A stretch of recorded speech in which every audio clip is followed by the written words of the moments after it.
aqueles que devem ser vendidos aos fundos de pensão, né? Em resumo, o que eu quero dizer dessa questão mais de fundo, né? É no mercado, então, que deve ser comprado, na lógica do neoliberalismo, da financiarização da riqueza, o seguro de saúde, a aposentadoria e até mesmo a política de assistência social, que é intermediada via banco, né? Remunerado para gerenciar o cartão do Bolsa Família ou pagamento do benefício de prestação continuada. Toda grande plano de saúde no Brasil está por detrás um grande banco ou uma grande seguradora vinculada a um banco. E com a aposentadoria não vai ser diferente, né? Ou seja, um fundo de pensão privado. E diga-se de passagem, não posso deixar de falar isso, um prédio do Ministério da Fazenda, perante, sobretudo, a categoria dos auditores da Receita Federal, que é vitaminado os generosos incentivos fiscais. Você pode deduzir a parcela de contribuição à Previdência Complementar no seu imposto de renda, pagamento de saúde e etc.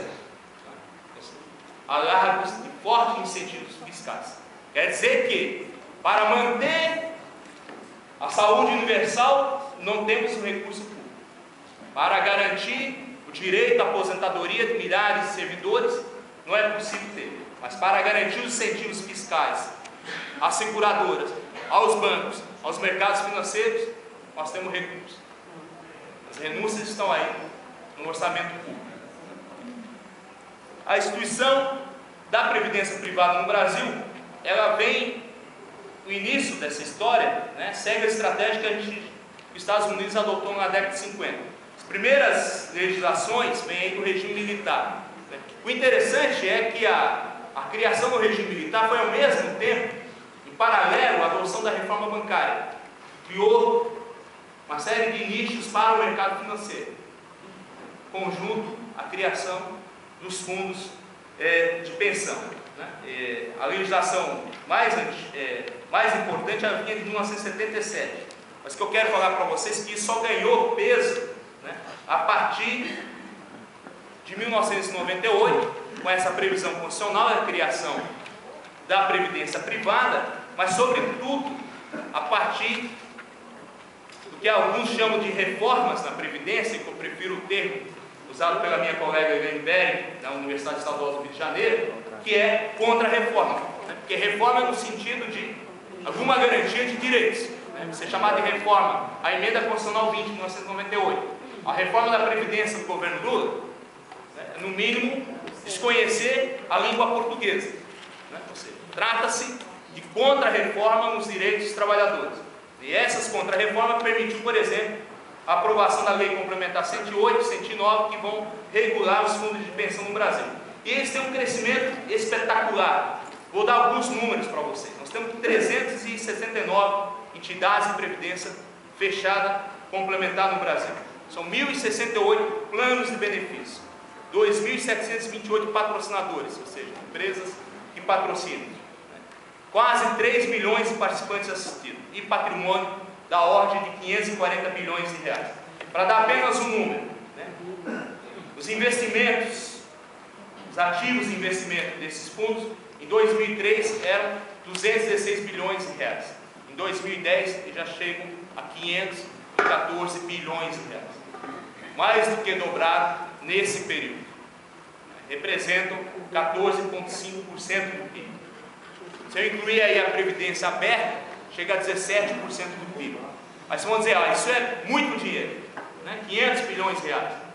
E até do ponto de vista de redistribuição de renda, ele é ineficaz. Mesmo o governo que combate, dizendo que o servidor público é um privilegiado em relação ao regime geral de previdência social, não faz a conta em relação ao fundo de pensão. É 500 bilhões de reais para 3 milhões de participantes, com 4 vezes mais de renda média em relação a um trabalhador do regime geral de previdência social. Injusto por injusto, esse é muito mais injusto, né? Ele é muito mais concentrador de renda do que o sistema atual, se quisermos comparar. Bom, mas qual é a questão? A questão é que o Brasil só tem 17% do PIB com os fundos de pensão. E os países centrais chegam a 75% na média. Os Estados Unidos a 104%. Percebe? Então você precisa ampliar largamente esse mercado para atender os interesses do mercado financeiro internacional. Se 30% do sistema financeiro brasileiro está na mão de bancos internacionais, se nossos principais bancos nacionais se internacionalizaram, tem que ter mais espaço. Imagine, senhoras e senhores, com inflação controlada, que não é possível ganhar dinheiro no banco com isso. Com queda nas taxas de juros, onde eu vou encontrar dinheiro fácil? Em operações de crédito aos tomadores finais, com risco, com esforço, com disputa? Não. O mercado cativo. E aonde está isso? Qual é a maior poupança desse país hoje, além da previdência dos trabalhadores do setor privado? A previdência dos servidores públicos. O PL 1992, ele está nesse bojo de questão. Essas são as questões de fundo que orientam essa discussão. E os argumentos para a sua aprovação, eu vou entrar mais especificamente agora na parte final, que eu já tomei boa parte do tempo, discutir algumas questões do PL. 10 minutos aí. Tem três argumentos falsos para defender o PL, apresentado na justificativa dele. Primeiro, suposto déficit do regime próprio de previdência dos servidores públicos. O Estado, então, sendo obrigado a pegar recursos em outras fontes que poderiam estar sendo, vou falar o discurso deles, que poderia estar sendo aplicado na educação, na saúde, quem sabe dá para algumas empreiteiras, ou em alguns ministérios. Mas, então, tem um déficit aí que nós precisamos resolver isso. O segundo é uma forte desigualdade de benefício entre os valores pagos no regime geral da Previdência e os trabalhadores do setor público. E o terceiro, uma economia de recursos às contas públicas, em nome do novo ajuste fiscal. Os três argumentos são falaciosos. O segundo ainda tem, de fato, as diferenças, mas que temos que botar elas com os pingos nos is devidamente. Primeiro e o terceiro não tem sustentação alguma. Começar pela inexistência do déficit nas contas, quando é considerado o orçamento da Seguridade Social. Todas as pedras aqui da rua sabem que em 1988 nós instituímos um orçamento da Seguridade Social. Não avisaram ainda a Presidência da República, mas está lá escrito, e nem os ministros, porque está lá dito, o orçamento da Seguridade Social será uma iniciativa anual dos 3 ministros, tal. Quando fizerem a primeira reunião desses ministros, me chamem para dar algumas sugestões do orçamento da Seguridade Social. Esse orçamento, se eu pegar 2010, ele arrecadou 458 bilhões de reais. E teve uma despesa de 400 bilhões de reais, portanto um superávit de 58 bilhões de reais. Se eu incluir aqui a previdência integral do setor público, ainda vai me sobrar 20 bilhões de reais de superávit. Qual o problema? O problema é que nós temos a DRU, A DRU tira aqui todo ano 45 bilhões desse orçamento, transforma em outra coisa. No meu livro aí eu chamo de alquimia, Pega dinheiro que é da área social e transforma em dinheiro para banqueiro, para empreiteiro e etc. Bom, por outro lado, se eu quiser discutir ainda somente o regime próprio de previdência, não quero discutir o orçamento da Seguridade Social, vamos discutir a conta do governo. Bom, cabe dizer que esse regime já teve 3 contras-reformas constitucionais, teve inúmeras leis. Como diz o mestre que deu aula aqui de manhã para vocês, fez a palestra de manhã, o Dr. Roberto Picitelli, cada nova tentativa de reforma significa uma gama enorme de servidores que antecipam suas aposentadorias e agravam a situação do sistema. Aprendi muito claramente para o sistema. Cada vez que se anuncia uma reforma, o que acontece? O conjunto de trabalhadores, servidores que poderiam estar ainda contribuindo, antecipam suas reformas. Se tem algum problema no sistema, então vai se agravar esse problema. E os números também me permitem dizer o seguinte: as receitas de 2005 a 2010 do regime próprio de previdência do setor público cresceram 105%, em proporções do PIB. E as despesas cresceram 63%. Ou seja, está claramente uma tendência a longo prazo, porque esse sistema tende ao equilíbrio. Lembrando ainda que todas as contas apresentadas, ela vem de uma desonestidade profunda em relação à legislação e intelectual, porque esse debate também é feito na academia. Ao tratar servidores civis e militares como a mesma coisa, né? Ou seja, vocês todos sabem, né, que são regimes previdenciários distintos, que desde da emenda constitucional número 18, né, os militares não são servidores públicos no mesmo sentido, mas trata-se o regime como se fosse a mesma coisa. Bom, outro argumento: há uma economia de recursos para o governo com a criação do fundo de pensão. O Cândido Vacareza, deputado, recentemente deu essa entrevista. Precisamos aprovar a urgência, porque o governo vai tampar essa sangria de recursos. Isso não é verdade, né? Logo que for aprovado o fundo de pensão, a diferença entre receitas e despesa vai aumentar, porque como que é pago hoje a previdência do setor público? Com a arrecadação de todos que estão. E vocês sabem que pela proposta de fundo, todos nós que estamos na ativa poderemos migrar para um novo fundo, né? E receber um chamado benefício deferido por conta disso, proporcional ao nosso tempo de contribuição, né? Mas o governo vai ter que continuar arcando a despesa dos servidores públicos, né? Porque nós vamos contribuir somente com o teto, né? Então, sem a previdência complementar, a União vai ter que contribuir com a criação da previdência complementar, né? A União vai ter que contribuir efetivamente para o fundo de previdência. E isso vai aumentar as despesas com encargos de folha e salário. Hoje a contribuição patronal é apenas contábil e somente uma pequena parcela, ou principalmente pequena parcela das despesas do setor público, né? Ou seja, isso significa, portanto, no médio e no curto prazo, pelo menos, um aumento das despesas previdenciárias, das despesas do governo, né? Sobretudo despesas com o pessoal. Vale ainda lembrar que aquele argumento da isonomia, das fortes diferenciações entre o setor privado e o setor público, também não é verdade, né? Ou seja, as regras e exigências de aposentadoria no setor público hoje são maiores do que a do setor privado. Primeiro, tem idade mínima estabelecida. Segundo, exige-se 25 anos de exercício do serviço público, 15 anos na carreira e 5 anos no cargo, né?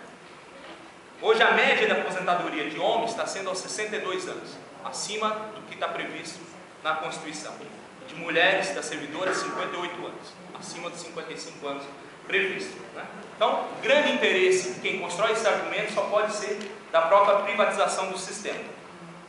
Bom, além de toda a especificidade, não o direito ao FGTS, a dedicação exclusiva ao serviço público, né? A tal interesse da sociedade e etc., que o meu tempo não vai me permitir colocar, mas que vocês conhecem perfeitamente.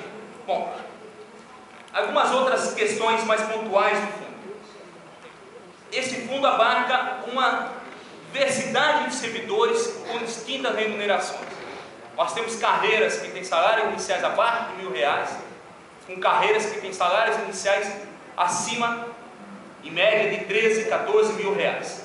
Então nós vamos botar todo mundo no mesmo saco, Estado, municípios, União, os três poderes, e dizer: olha, vamos ter um fundo multipatrocinado.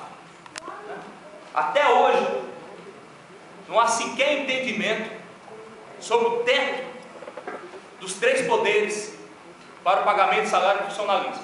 Vocês imaginem isso dentro de um fundo de pensão, a ser harmonizado com estados, municípios e entre os três poderes, judiciário, legislativo e executivo, né? Com essas diversas carreiras, com seus diversos interesses, todos os mais justos possíveis, né? Mas não vai ter tratamento isonômico e estrutura suficiente para se fazer isso, a não ser que o interesse de fato é rebaixar todo mundo por baixo, não considerar nenhuma complexidade da carreira. Um outro ponto bastante específico, vocês devem ter conversado bastante, que esse fundo respeita a própria personalidade do que está dito para a criação do fundo de pensão dos servidores, né? Que era para ser de direito público. O fundo é claramente de direito privado, que resta ali de direito público, que é licitação e concurso público. Mais nada, a licitação é privada. E o mais agravante de todos é o que está previsto no artigo 12 do projeto de lei, que é a tal da contribuição definida, né? Vocês sabem que existem dois tipos de benefício. Um chamado benefício definido, é aquele cujos benefícios programados têm o seu valor ao nível previamente estabelecido, sendo o custeio determinado, né, de maneira atuarial, de forma de assegurar sua concessão e manutenção. Esse benefício definido,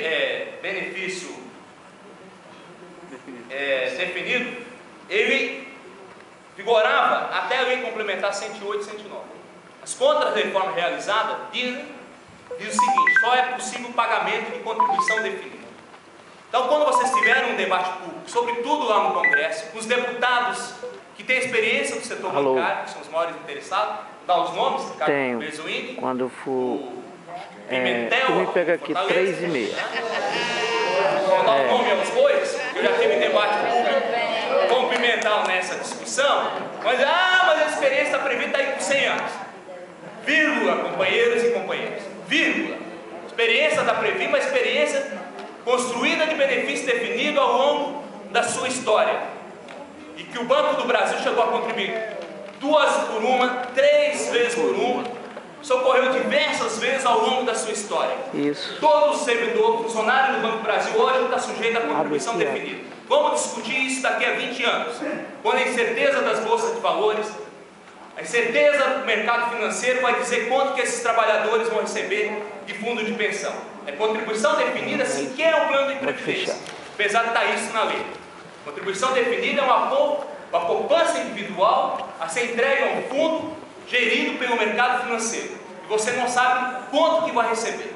E mais, o dia que você bater a porta do fundo, ele vai te dizer o seguinte: você acumulou aqui 200 mil, o senhor está com 60 anos, sua expectativa de sobrevida é até os 70, 100 mil dividido pelos seus 10 anos, está aqui, 2 mil reais de aposentadoria. Se você passar dos 70 anos, o problema é seu. Se quiser, está previsto lá no projeto, eu não vou citar o número do artigo, mas está previsto lá que você contrata um seguro privado, o mesmo mercado financeiro, para cobrir essa diferença, né? Por último, o privilégio dos bancos na administração desses recursos, conforme está lá no parágrafo 1º do artigo 15, serão exclusivamente fundos de investimentos contratados no mercado. Meu tempo para lá de encerrar, a mesa já foi bastante generosa, quero apenas encerrar dizendo que a aprovação desse fundo de pensão é a base vital de qualquer solidariedade entre servidores e entre trabalhadores, um pacto de gerações que há décadas sustentam a previdência no Brasil. A aprovação desse projeto é vitória do individualismo, do mercado financeiro, da transformação como direito social e mercadoria. Portanto, não ao PL 1992/2007, não à privatização da nossa previdência. E vamos à luta.